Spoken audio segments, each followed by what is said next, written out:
Հարգելի ունկնդիրներ, վանացայնեն ցեզի հետ ենք Հայաստանի ազգային ժողովի ընտրությունները լուսաբանող ընտրական ակնարկ հայրակիրով, որ ամեն 5 շաբթի գեսօրե առ ժամը 11-ին ցեզի պիտի ներկայացնե 7 հունիսի ընտրություններու վերջին նորությունները եւ անոնց մեկնաբանությունները։ Հայրակիրին առաջին մասը պիտի ընդգրկել լուրեր, իսկ երկրորդ մասը հարցազրույցը նյութին առնչված հյուրիմը կամ քաղաքական մեկնաբանիմը հետ։ Մեր առաջին հայրակիրը պիտի ունենա ցանոթացման բնույթ, իսկ հյուրը պիտի լա Հայաստանի ազգային ժողովի Հայաստան խմբակցության պատգամավոր տնտեսագետ Հոյթա անդամ Արտյուր Խաչատրյանը։ Հարգելիներ, Հայաստան կպատրաստվի 7 հունիսի խորհրդարանական ընտրություններուն, որոնք քաղաքական վերլուծաբաններու կողմէ կնկատվին երկրի արդի պատմության ամենեն ճակատագրական ընտրությունները։ Վերջին երկու ընտրությունները տեղի ունեցան արտակարգ պայմաններու մեջ։ 2018-ին այսպես կոչված ճագերդյալ Թավշյա հեղափոխության պատճառով, իսկ 2021-ին Արցախյան պատերազմի բարդության իբրև հետևանք։ Առ այդ 2017-ին ի վեր առաջին համեմատաբար բնականon ընտրություններն են, որոնք տեղի պիտի ունենան։ Նաև առաջինը 2023-ին Արցախի հայաթափումեն ու ամբողջական գորուստենի հետ, ինչպես նաև Ադրբեջանի ու Թուրքիո հետ հարաբերություններու զարգացման գայլերն ետք։ Այս ընտրությունները ներքին քաղաքական պայքար չեն բարձրապես, այլ երկրին ապագա գերիշխանության եւ արտաքին քաղաքական ուղի հանրակրվե են։ Նախընտրական շրջանը լեցուն է լարվածությամբ, սկսյալ դեղահանված արցախահայերու շուրջ հանրային բանավեճերեն մինչև պետություն եկեղեցի աննախադեպ ջեղքը, որուն պատճառով բարձրաստիճան հոգևորականներ գենթարկվին դատական հետապնդումներու։ Այս ընդհանուր մթնոլորտի մեջ ցանոթանանք, թե որոնք են ազգային ժողովի աթոռներուն համար պայքարող ուժերը, ապա անդրադառնանք ընտրական օրենքի հիմնական կետերուն։ Հայաստանի Հանրապետության ազգային ժողովի ընտրություններուն կմասնակցին 19 քաղաքական ուժեր, 17 կուսակցություններ եւ 2 դաշինք։ Իսկ որոնք են հիմնական դերակատարները։ Քաղաքացիական պայմանագիր։ Իշխող կուսակցությունն է, որուն վարչապետի տեխնազուն է վարչապետ Նիկոլ Փաշինյան։ Ընտրական ցուցակը գլխավորող թեմքերն են ազգային ժողովի նախագահ Ալեն Սիմոնյան, արտաքին գործոս նախարար Արարատ Միրզոյան, առողջապահության նախարար Անահիտ Ավանեսյան եւ ուրիշներ։ Վերջին տարիներուն ի հայտ եկավ, թե անոնց քաղաքական ուղեկիցը արևմտամետ է դեպի եվրոպական համարգում, սակայն արտաքին քաղաքականության իմաստով առաջնահերթություն է նաեւ Թուրքիո եւ Ադրբեջանի հետ հարաբերություններու բնականոնացումը ի հաշիվ ազգային ներբահանջադիրության եւ Արցախի հարցին փակման։ Հայաստան դաշինք ներկա իշխանության ինտիմատիր ուժ։ Դաշինքի մաս կգազմեն հայ հեղափոխական դաշնակցությունը եւ առաջ կուսակցությունը։ Վարչապետի տեխնազուն է Արցախի հանրապետության նախկին նախագահ, Հայաստանի հանրապետության նախկին վարչապետ, Հայաստանի հանրապետության երկրորդ նախագահ Ռոբերտ Քոչարյան։ Դաշինքի հիմնական թեմքերն են ազգային ժողովի պատգամավոր Հոյթա Գերագույն մարմինի ներկայացուցիչ Իշխան Սաղաթելյան, ազգային ժողովի պատգամավոր Հոյթա Գերագույն մարմինի անդամ Քրիստինե Վարդանյան, ազգային ժողովի պատգամավոր Հոյթա անդամ Արտյուր Խաչատրյան, ազգային ժողովի պատգամավոր Աննա Գրիգորյան եւ ուրիշներ։ Հայաստան դաշինքը գարաշնորհվի հիմնականորեն ազգային եւ ընկերային հարցերու լուծման գաղափարներով եւ գդրականորեն թեմե հողային զիջումներու։ Ուժեղ Հայաստան դաշինք ներկա իշխանության ինտիմատիր ուժ, փաղացած է Ուժեղ Հայաստան, Նոր ժամանակներ եւ Միացյալ հայեր կուսակցությունները։ Վարչապետի տեխնազուն է գործարար Սամուել Ղարաբեդյան, իսկ ցուցակը գլխավոր է Նարեկ Ղարաբեդյան։ Դաշինքը կնկատվի ռուսամետ։ Փառկավաճ Հայաստան ներկա իշխանության ինտիմատիր ուժ, ընտրական ցուցակը գլխավոր է գործարար Գագիկ Ծառուկյան, Ռուսիո հետ ունի տնտեսական սերտ կապեր։ Նոր ուժ կուսակցություն ներկա իշխանության ինտիմատիր ուժ, ընտրական ցուցակը գլխավոր է Երևանի նախկին քաղաքապետ եւ հանրազանոթ դերասան Հայկ Մարության։ Ըստ կուսակցության հայտարարություններուն անոր պայքարը կենտրոնացած է ներկա իշխանության բդածության դեմ։ Միասնության թևեր ներկա իշխանության ինտիմատիր ուժ, ընտրական ցուցակը գլխավոր է Մարդու իրավունքներու նախկին պաշտպան Արման Տատոյան։ անոր հետ կհամագործակցի հայաքվե շարժումը։ Արման Թաթոյանի պայքարը ուղղված է ներկա իշխանության եւ Ադրբեջանի կողմէ մարդկային իրավունքներու ոտնահարման դեմ։ Այլ կուսակցություններ զորս պետք է իմիդի ունենալ իշխանամետ Հանրապետություն կուսակցությունը գլխավորությամբ Հայաստանի Հանրապետության նախկին վարչապետ Վասկեն Սարգսյանի եղբոր Արամ Սարգսյանի, Հայաստանի Հանրապետության առաջին նախագահ Լևոն Տեր-Պետրոսյանի աջակցությունը վայելող Հայ ազգային կոնգրես կուսակցությունը, Ընտիմատիր ուժ ներկայացնող Լուսավոր Հայաստան կուսակցությունը գլխավորությամբ Էդմոն Մարությանի, սակայն պետք է նշել, որ Լուսավոր Հայաստան կուսակցությունը Իմ քայլը Դաշինքին եւ ներկա իշխանության հետ գործակցած է մինչեւ 2024։ Մասնագից այլ կուսակցություններու շարքին են ռեֆորմիստներ, Բոլորին թեմեմ, Հայաստանի Շնորհապետական, Ազգային ժողովրդավարական բևեր, Քոչարի ազգային վերածնունդ եւ ազգի զարթոնք, Քրիստոնյա դեմոկրատական, Ալյանս, ժողովրդավարական համախմբում, Դեմոկրատիա օրենք, կարգապահություն, Հանուն Հանրապետության կուսակցությունները։ Հատկանշական է, որ Հայաստանի Հանրապետության երրորդ նախագահ Սերժ Սարգսյանի Հանրապետական կուսակցությունը բաշխոնապես բոյկոտի ենթարկած ընտրությունները եւ իրի չմասնակցի անոնց։ Իսկ ինչպես պիտի որոշվի հաղթողը։ Առաջին հերթին որևէ քաղաքական ուժ, որբեսի կարողանա մուտք գործել խորհրդարան, պետք է հաղթահարե ընտրական շեմը։ Այսպես, առանցին կուսակցություններու համար ընդհանուր քվեարկողներու 4%-ը, 2 կամ 3 կուսակցություններով կազմված դաշինքներու համար 8%-ը, 4 եւ ավելի կուսակցություններով դաշինքներու համար 10%-ը։ Ընտրական օրենքին համաձայն խորհրդարանի մեջ պետք է լա առնվազն 3 քաղաքական ուժ, նույնիսկ եթե երրորդ ուժը շեմը չէ անցած, այդ բարակային խորհրդարան մուտք կգործե հաջորդ առավելագույն քվե հավաքած ուժը։ Երկրորդ հերթին պետք է անդրադառնալ աթոռներու պաշտումին։ Նկատի կառնվին միայն խորհրդարան մուտք գործած քաղաքական ուժերու քվեարկության տոկոսները, եւ այդպիսով յուրաքանչյուր ուժ կստանա իր համապատասխան աթոռներու քանակը։ Հայտնենք, որ Հայաստանի ազգային ժողովի աթոռներուն թիվը փոփոխական է ըստ քվեարկության եւ ունի նվազագույնը 101 աթոռ, առավել 4 աթոռ ազգային փոքրամասնություններու համար։ Կառավարություն կազմելու համար որևէ ուժի անհրաժեշտ է աթոռներու 54%-ը։ Եթե հաղթող ուժը ստանա ցայներու մեծամասնությունը, այսինքն 50% է բարձր, բայց 54% է ցած, օրենքով իրեն կդրվին հավելյալ աթոռներ այդ շեմին հասնելու համար։ Ընդդիմության երաշխիք 33.3% կինա։ Եթե իշխող ուժը չափազանց շատ ցայներ հավաքե, օրենքը կստիպե լրացուցիչ աթոռներ դար ընդդիմության, որովհետեւ ինտիմատիրներ ունենան խորհրդարանի առնվազն 1/3-ը։ Վարչապետի ընտրությունն ու երկրորդ փուլի վտանգը։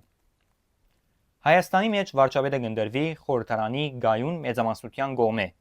իսկ նախագահը միայն կվավերացնե այն։ Իսկ եթե ընտրություններուն ոչ մեկ ուժ բացարձակ մեծամասնություն ստանա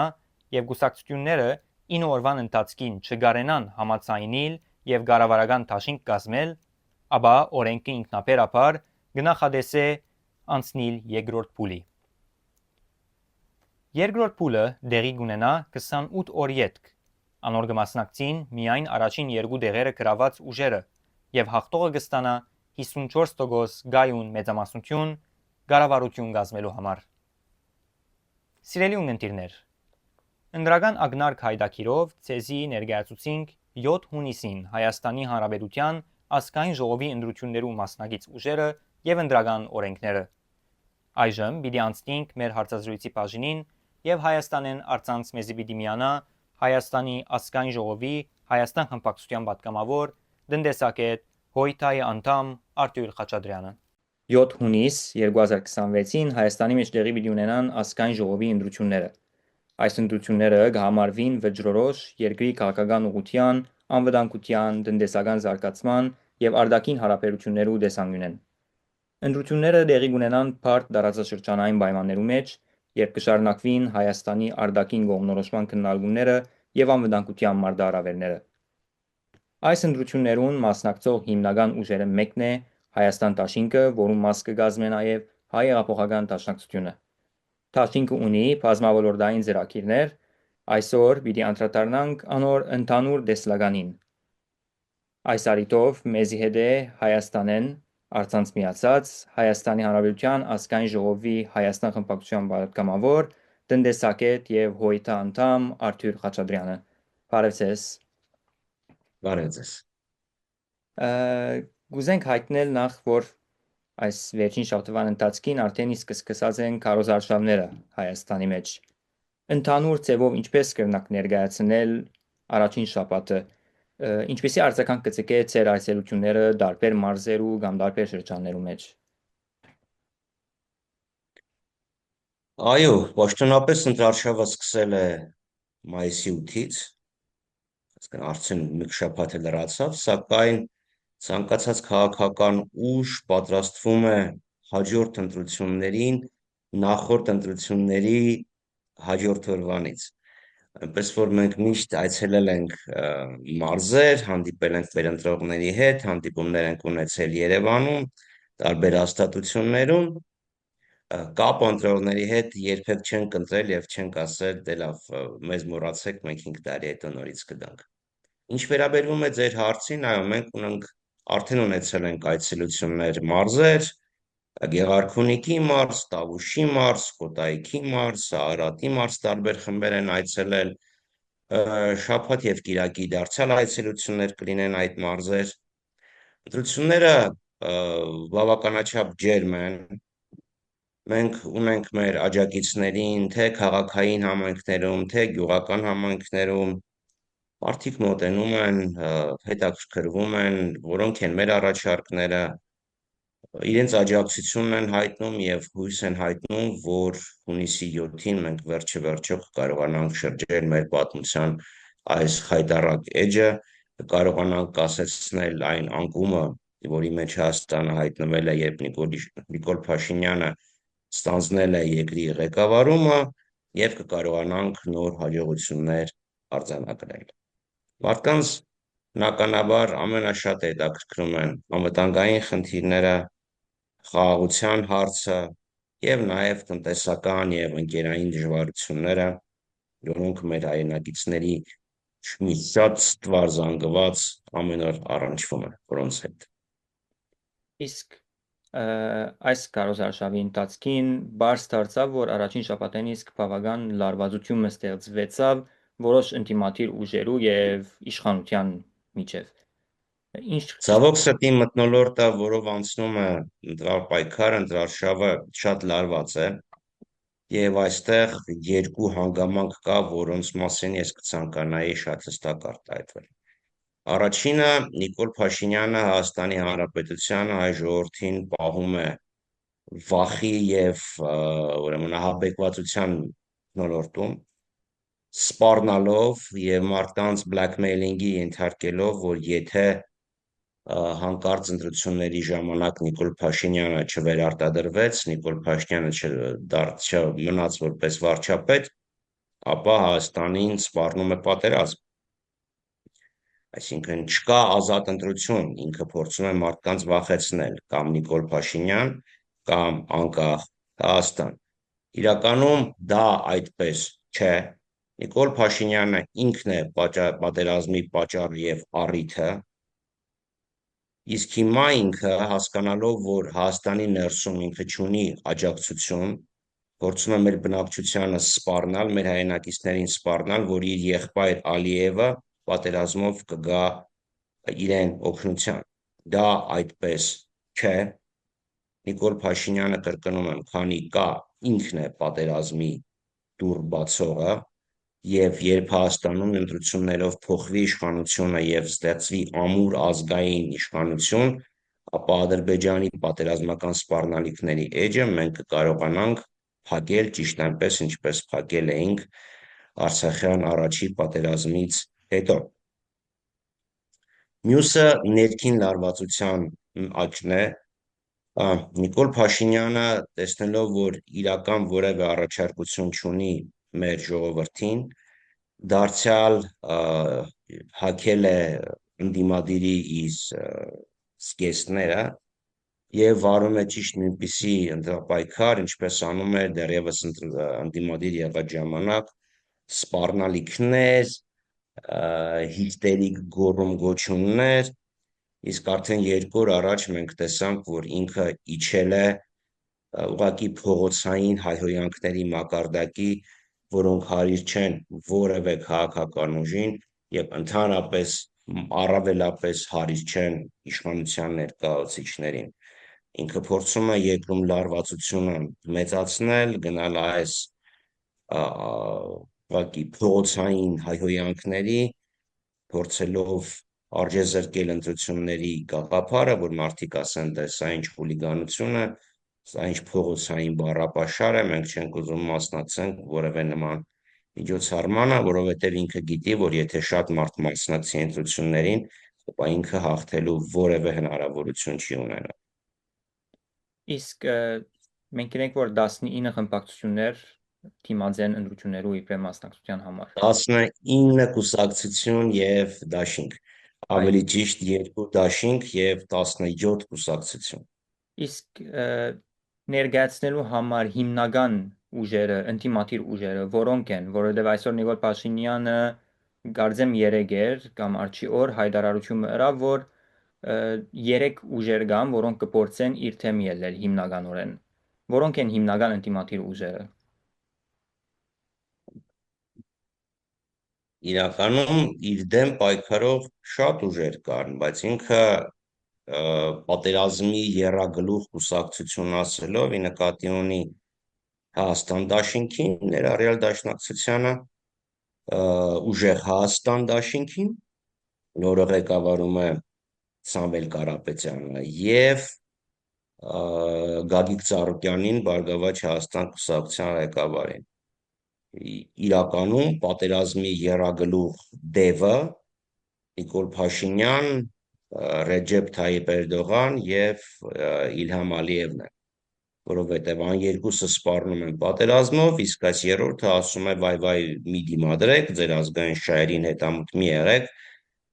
անձնատուր եղեք, այլապես մենք ունենանք պատերազմ։ Բայց այս 3 ուժերն են, որոնք ըստիս ունեն վստահաբար կանցնել խորհրդարան կամ խորհրդարան անցնելու եւ նույնիսկ հավաքականորեն ավելի շատ ձայներ ապահովելու, քան Նիկոլ Փաշինյանն է, եւ Նիկոլ Փաշինյանի այս հիստերիկ վարքագիծը հենց դրա ապացույցն է, որ ինքը տեսնում է, որ ընտրություններով պարտվելու հավանականությունը շատ մեծ է։ Իսկ եթե պիտի խոսենք Հայաստան դաշինքի դեսլագանի մասին, հրաբարակած եք հստակ ծրագիրը տարբեր ոլորտներու մասին, ինչպես կրնակ ընդհանուր գիծերու մեջ ներկայացնել այդ ծրագիրը։ Մեր նպատակը հզոր, մրցունակ, ընկերային արդարությունն ապահոված պետության կառուցումն է։ Այսօրվա դրությամբ այս իշխանությունները Հայաստանը ուղղակի կանգնեցրել են գոհութենական վտանգի առաջ։ Իրոք մենք տեսնում ենք, որ Ադրբեջանը եւ Թուրքիան շարունակաբար իրենց պարտադրանքներն են թելադրում Հայաստանի Հանրապետությանը, մոռացեք Արցախը, մոռացեք Արարատ լեռը, անձնատուր եղեք, մի պայքարեք եւ համակերպվեք թուրք-ադրբեջանական բոլոր պահանջների հետ, այլապես խնդիրներ եք ունենալու։ Հայաստանը փոխանակ մտածելու իր մարտունակությունը, բանակի մարտունակությունը բարձրացնելու հզոր դաշնակիցներ ձեռք բերելու ուղղությամբ համոզված է, որ միայն ադրբեջանական պահանջների առաջ ընկրկելն է անվտանգության երաշխիքը, ինչը այդպես չէ։ Բացի դրանից մեր տնտեսությունը իրենք որքան էլ կեղծիքների գնան, կեղծ թվեր նկարեն եւ ներկայացնեն, կարծես թե իբրև Հայաստանում տնտեսական աճ կա եւ մարդկանց կենսամակարդակը բարձրացել է, սա իրականության հետ ոչ մի կապ չունի։ Այն աճը, որը մենք տեսնում ենք, որի դեպ ես խորը համոզվածություն ունեմ, որ կեղծ է, իրենք չէին կարող 25 թվականի դեկտեմբերի սկզբին կանխատեսել 25 թվականի համար 5,2% տնտեսական աճ եւ մեկ էլ հանկարծ հայտարարեն, որ 2025 թվականին տնտեսական աճը կազմել է 7,2%, այսինքն 40%-ով սխալվեն, ակնհայտ է, որ դա կեղծ աճ է։ Բայց ամեն դեպքում, ինչ էլ որ կա, պայմանավորված է Ռուսիայի դեմ կիրառվող տնտեսական պատժամիջոցներով, ինչպես նաև այն ահռելի պետական պարտքով, որը այս իշխանությունները ուղղակի պարտադրել են մեր հանրությանը։ Մենք խոստանում ենք Հայաստանի մրցունակության աճ, Հայաստանի industrialization, այսինքն Հայաստանի արդյունաբերական աճ, աջակցություն փոքր եւ միջին ձեռնարկություններին, աջակցություն Հայաստանի տեղական արտադրողին, ներքին շուկայի պաշտպանություն, ինչպես նաև ընկերային հավասարություն, այսինքն Հայաստանը, ինչպես որ մեր սահմանադրությունն է պահանջում, պիտի լինի սոցիալական պետություն, այսինքն մեր հայրենակիցները պետք է կարողանան օգտվել տնտեսական աճի ընձեռնած հնարավորություններից, ինչը որ մենք այսօր չենք տեսնում։ Նաև մենք շատ կարևոր ենք համարում փոքր եւ միջին ձեռնարկատիրությունը։ Այսօր խոշոր ձեռնարկությունները ուղղակի շուկան մոնոպոլիզացրել են եւ մենք տեսնում ենք, որ փոքր ձեռնարկությունները դուրս են մնում։ Մենք խոստանում ենք փոքր ձեռնարկություններին հարկային հետվերադարձ, այսինքն հարկերը, որը իրենք հայտարարագրում են, վերադարձվելու են, այստեղ խոսքը չի գնում փողի փոխանակման մասին, ակնհայտ է, որ խոսքը գնում է փաստաթղթային փոխանակման, այսինքն այս չի, որ դու վճարում ես, հետո հետ ես ստանում, ուղղակի հարկային հաշվարկ պետք է անես, նախ որ պետությունը վերջիվերջո կարողանա տվյալներ ունենալ, թե փոքր ձեռնարկությունները տնտեսության որ հատվածն են, եւ երկրորդը ֆիսկալ կարգապահության խնդիր է, որ մարդիկ փոքր ձեռնարկությունները իրենք էլ հասկանան, թե ինչ եկամուտ են ապահովել, եւ նաեւ էական բաժին ունի գյուղատնտեսության զարգացումը։ Հայաստանը ժամանակին Հայաստանի գյուղատնտեսությունը տարիներ առաջ մինչև 15, 16, 17, նույնիսկ 20% կարող է լինել, հիմա 7-8%-ը չի գերազանցում։ Մանավանդ գյուղական համայնքներում մեր հանդիպումների ժամանակ շատ գյուղացիներ բողոքում են, որ իրենք մնացել են միայնակ, ստիպված իրենց հողը վաճառում են խոշոր հողատերերին եւ որպես բանվոր աշխատում են իրենց նախկին հողակտորի վրա։ Նաև կարևոր է մեզ համար կրթությունը, մենք օրինակ ուսանողներին առաջարկում ենք անվճար կրթություն, մշակույթը, գիտությունը, ինչպես նաև մեր ազգային արժեքները, մասնավորապես կարևորում ենք Հայաստանյաց առաքելական Սուրբ եկեղեցու դերը։ Այս իշխանության օրոք նաև բարակտվեցավ Հայաստան Սփյուռք կապերը։ Անկասկած, Ս- անկասկած, այո, Ինչպես կտեսնեք որովհետև Սփյուռքի նախ եւ թերը առաջ զարգացման մեջ, Հայաստանի զարգացման մեջ։ Դեռևս 2019 թվականին մինչև պատերազմը իրենց Սփյուռքի նախարարությունը լուծարեցին, ուղղակի փոխարինելու եկավ Սփյուռքի հարցերով գլխավոր հանձնակատարի գրասենյակը, որը Սփյուռքում պառակտիչ գործունեություն է իրականացնում, փորձում է դեինստիտուցիոնալիզացնել Սփյուռքի կառույցները, իսկ եթե չկան կառույցներ, հասկանում ենք, որ Սփյուռքը դառնում է շատ խոցելի։ Մենք ասում ենք, որ Հայաստանի Հանրապետությունը ոչ թե միայն Հայաստանի Հանրապետության քաղաքացիների հայրենիքն է, այլ համայն հայության հայրենիքն է եւ Սփյուռքի մեր հայրենակիցները պետք է իրավունք եւ հասանելիություն ունենան նպաստելու Հայաստանի Հանրապետության հզորացմանը, իսկ մյուս կողմից Հայաստանի Հանրապետությունը պետք է աջակցի Սփյուռքին, Սփյուռքի կառույցների հզորացմանը, նաեւ մեր եկեղեցու միջոցով, զույգ կաթողիկոսությունների միջոցով։ Իսկ ամփոփելու համար այսօր Լագավին Հայաստանի մեջ կան բազմաթիվ ընտրողներ, որոնք անորոշ են, չեն նշեցրե որով իրենց ցայնը։ Ինչ ուղերձ կհղեք այս ընտրողներուն։ Որպեսզի հնարավոր լինի դրությունների միջոցով Նիկոլ Փաշինյանին պաշտոնազրկել, ուղարկել տուն կամ Բաքու, անհրաժեշտ է, որ ընտրողների մեծ մասնակցություն ապահովվի։ Նիկոլ Փաշինյանը ունի իր որոշակի ընտրազանգված եւ վարչական լծակներ, որ ինքը օգտագործելու է ամբողջովին։ Ենթադրենք 500,000 մարդ, ենթադրենք։ Իսկն եթե ընտրություններին մասնակցի 1 միլիոն ընտրող, ինքը կունենա 50% եւ հաջողությունը երաշխավորված։ Ուստի պետք է ամեն ինչ անենք, որպեսզի ընտրողների մասնակցության թիվը մեծ լինի։ Այս դեպքում իր 500,000 ձայնը կլինի ոչ թե 50%, այլ չգիտեմ 30%, 35% եւ հաջողելու հավանականությունը 0-ական է։ Ինքն էլ այս ամեն ինչը շատ պարզ գիտակցում եւ ամեն ինչ անում է, որպեսզի վարկաբեկի ընտրական գործընթացը, որպեսզի քիչ մարդ մասնակցի ընտրություններին։ Սրանի պատասխան մենք ամեն ջանք պիտի գործադրենք, որ մեր հայրենակիցները գնան մերժեն Նիկոլ Փաշինյանին, քվեարկեն ընդդիմադիր ուժերի օգտին եւ ընդդիմադիր ուժերից նախընտրեն համար 17-ին Հայաստան դաշինքին եւ հայ հեղափոխական դաշնակցությանը։ Շնորհակալ ենք այս հարցազրույցի Իրով։ համար եւ ցեզ Իրով։ հաջողություն կարոզարշավի գալիք օրերուն։ Շնորհակալություն։ Սիրելի ունգընտիրներ եւ ագընտիրներ, վանացայն եմ մեզի հետ էր Հայաստանի Հանրապետության ազգային ժողովի Հայաստան խորհրդակցության պատգամավոր տնտեսագետ Հոյտա անդամ Արտյուր Խաչատրյանը։ Ցտեսություն։ Հաջողություն ձեզ։